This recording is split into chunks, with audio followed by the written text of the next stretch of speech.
নমস্কার বন্ধুরা, গোপালের হেসেলে আপনাদের সবাইকে স্বাগত।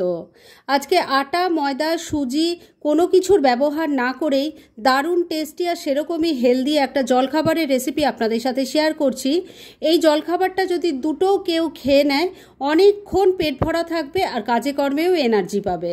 তাই চলুন সময় নষ্ট না করে রান্নাটা করে ফেলি। আজকে দারুণ টেস্টি আর সেরকমই হেলদি একটা জলখাবারের রেসিপি তৈরি করছি। তার জন্য আমি এখানে মুগ ডাল নিয়েছি। এখানে 2 কাপ পরিমাণ মুগ ডাল আছে আর এই ডালটাকে আমি 3-4 ঘন্টা আগে জলে ভিজিয়ে রেখেছিলাম। এবার এটাকে বেটে নেব। সেজন্য মিক্সির জারটা নিয়ে নিয়েছি, এর মধ্যে ডালটা দিয়ে দিচ্ছি। ডালটা জারের মধ্যে দিয়ে দিয়েছি। এবার এর মধ্যে দিয়ে দিচ্ছি 3টে কাঁচা লঙ্কা, ঝালটা অবশ্যই নিজেদের টেস্ট অনুযায়ী দেবেন। এর সাথে দিয়ে দিচ্ছি ছোট ছোট 4 টুকরো আদা আর দিয়ে দিচ্ছি 1 বাটি পরিমাণ টক দই। আমি 2 বাটি মুগ ডাল নিয়েছিলাম, তার জন্য 1 বাটি পরিমাণ টক দই দিয়ে দিলাম। এর সাথে অল্প জল দিয়ে দিচ্ছি। এই ব্যাটারটা কিন্তু খুব পাতলা ব্যাটার হবে না, আবার খুব ঘনও থাকবে না, এইভাবেই বাটতে হবে, তাই সেই বুঝে জলটা দেবেন। এবার এটা বেটে একটা মিহি পেস্ট তৈরি করে নিচ্ছি। ডালটা খুব ভালো মতো বেটে নিয়েছি। এর কনসিস্টেন্সিটা কেমন হয়েছে একবার দেখিয়ে দিই। দেখুন, খুব ঘনও নয় আবার খুব পাতলাও নয়, এইভাবেই কিন্তু এটা বাটতে হবে। যাই হোক, এবার এই বাটিটাকে আমি কিছুক্ষণের জন্য এক সাইডে রেখে দিচ্ছি। আর এই জলখাবারটা তৈরির জন্য একটা স্টাফিংয়ের দরকার, চলুন সেটা বানিয়ে ফেলি। স্টাফিং তৈরির জন্য একটা প্যানের মধ্যে অল্প একটু তেল দিয়ে গরম করে নিয়েছি। এর মধ্যে এবার প্রথমে দিয়ে দিলাম গোটা জিরে, দিয়ে দিচ্ছি অল্প কালো সর্ষে, এর সাথে দিয়ে দিচ্ছি গ্রেট করা আদা আর চপ করা কাঁচা লঙ্কা। ফোড়নটা একটু ভাজা ভাজা করে নিচ্ছি। ফোড়নটা একটু ভাজা ভাজা হয়ে গেছে। এবার এর মধ্যে কয়েকটা কারি পাতা দিয়ে দিলাম। এর সাথে এর মধ্যে এবার কিছু সবজি দিয়ে দেব। দিয়ে দিচ্ছি ক্যাপসিকাম আর গাজর চপ করে নিয়েছি, সেটাই দিয়ে দিলাম।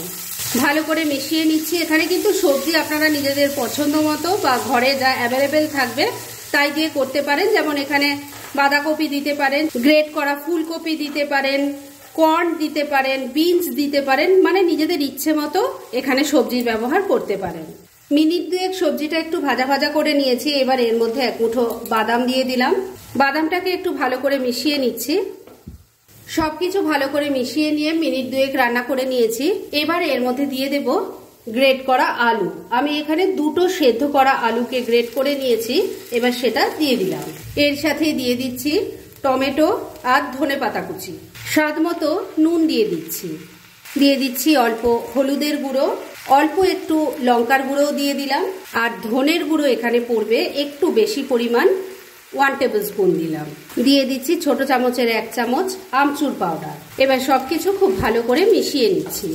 বন্ধুরা, আপনারা আমার রেসিপি দেখার সাথে সাথে আমার ফেসবুক পেজ গোপালের হেসেল, তাতেও ভিজিট করতে পারেন। ডেসক্রিপশন বক্সে লিংক দেওয়া আছে। 2-3 মিনিট সময় নিয়ে সমস্ত কিছু মিশিয়ে নিয়ে রান্নাটা করে নিয়েছি। এবার স্টাফিং একদম রেডি। গ্যাসটা বন্ধ করে দিলাম। এবার এটাকে নামিয়ে ঠান্ডা করে নিচ্ছি। জলখাবার তৈরির জন্য স্টাফিং তৈরি করে রেখে দিয়েছি, আর ওটা তৈরি করতে করতে ব্যাটারটারও কিন্তু ভালো মতো রেস্ট করা হয়ে গেছে।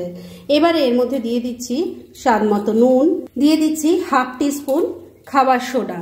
এবার সবকিছু খুব ভালো করে মিশিয়ে নিচ্ছি। নুন আর খাবার সোডাটা ভালো করে মিশিয়ে নিয়েছি। এবার ব্যাটার একদম রেডি। এবার তাহলে চলুন জলখাবারটা তৈরি করে ফেলি। এবার জলখাবার তৈরির জন্য প্যান গরম করে তার মধ্যে অয়েল ব্রাশ করে নিয়েছি। এবার ব্যাটার থেকে 1 হাতা দিয়ে দিলাম। এগুলো কিন্তু একটু মোটা মোটা হবে, তাই সেই বুঝে ব্যাটার দেবেন। এবার যে স্টাফিংটা তৈরি করে রেখেছিলাম তার থেকে দেখুন এরকম টিক্কির মতো তৈরি করে নিয়েছি। এটা এর ওপর বসিয়ে দিয়ে একটু চেপে দিচ্ছি। এবার এর ওপর থেকে আর একটু ব্যাটার দিয়ে এটা কভার করে দিচ্ছি। বন্ধুরা, এই রেসিপিটা যদি আপনারা মনে করেন সকালবেলা তৈরি করবেন, তাহলে কিন্তু আগের দিন রাত্রিবেলা ডালটা বেটে আর স্টাফিংটা তৈরি করে ফ্রিজে রেখে দিতে পারেন। পরদিন তাহলে কিন্তু এটা তৈরি করতে 5 মিনিটের বেশি সময় লাগবে না। ব্যাটারটা দিয়ে কভার করে দিয়েছি। এবার ফ্লেমটাকে লো আর মিডিয়ামের মাঝামাঝি রেখে ঢাকা দিয়ে 2-3 মিনিট রান্না করে নিচ্ছি। মিনিট 3 রান্নাটা করে নিয়েছি। এবার ঢাকা তুললাম। সাইডগুলো দেখুন আপনা আপনি কিন্তু ছেড়ে দিয়েছে। এবার এটাকে উল্টে দিচ্ছি।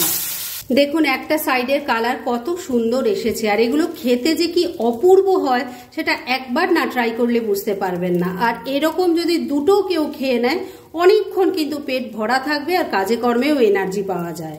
যাই হোক, অপর পিঠটাও যাতে ভালো মতো হয়ে যায় সেজন্য ঢাকা দিয়ে মিনিট খানেক আবারও রান্নাটা করে নিচ্ছি।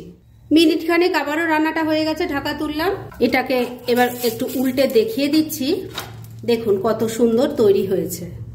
বারবারই বলছি বন্ধুরা, একদিন হলেও এটা তৈরি করুন, আশা করছি সবার যেমন ভালো লাগে আপনাদেরও ভালো লাগবে।